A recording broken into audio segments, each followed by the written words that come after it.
దేశవ్యాప్తంగా 5 ఏళ్లలో అద్భుతమైన ఫలితాలు సాధించామన్నారు ప్రధాని నరేంద్ర మోదీ. లోక్సభలో రామమందిర ధన్యవాద తీర్మానంపై మాట్లాడిన మోదీ దేశ ప్రజల్లో విశ్వాసం పెరిగిందన్నారు. కరోనా లాంటి విపత్తును జయించి ఎన్నో విపత్తులు ఎదురైనా అభివృద్ధి సాధించామన్నారు. G20 సమావేశాలు విజయవంతంగా నిర్వహించడం ద్వారా భారత ప్రతిష్ట పెరిగిందన్నారు. देश के काम को रुकने नहीं दिया, सदन की गरिमा भी बनी रहे और देश के आवश्यक कामों को जो गति देनी चाहिए वो गति भी बनी रहे और उस काम में सदन की जो भूमिका है वो रत्ती भर भी पीछे न रहे, इसको आपने बड़ी कुशलता के साथ संभाला और दुनिया के लिए एक उदाहरण के रूप में। आदरणीय सभापति जी, मैं माननीय सांसदों का भी इस बात के लिए आज एक बार आभार व्यक्त करना चाहता हूं कि उस कालखंड में देश की आवश्यकताओं को देखते हुए सांसद निधि छोड़ने का प्रस्ताव माननीय सांसदों के सामने रखा और एक पल के विलंब के बिना सभी माननीय सांसदों ने सांसद निधि से मुक्त।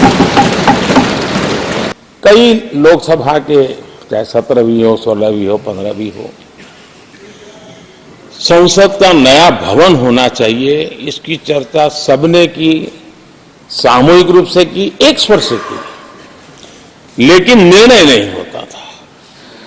ये आपका नेतृत्व है जिसने निर्णय किया, चीजों को आगे बढ़ाया, सरकार के साथ अनेक मीटिंगें की और उसी का परिणाम है कि आज देश को ये नया संसद भवन प्राप्त हुआ है।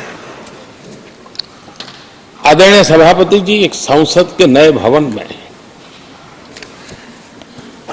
एक विरासत का अंश और जो आजादी की पहली पल थी उसको जीवंत रखने का हमेशा हमेशा हमारे मार्गदर्शक रूप में ये सेंगोल को यहाँ स्थापित करने का काम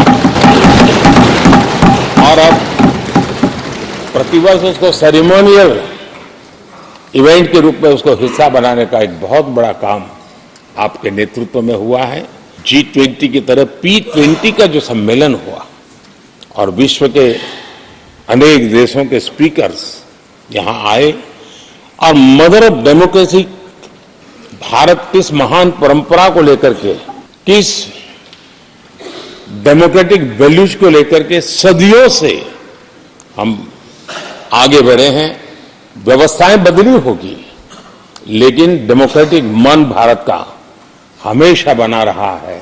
उस बात को आपने विश्व के स्पीकर्स के सामने बखूबी प्रस्तुत की और भारत को लोकतांत्रिक व्यवस्थाओं में भी एक प्रतिष्ठा प्राप्त कराने का काम आपके नेतृत्व में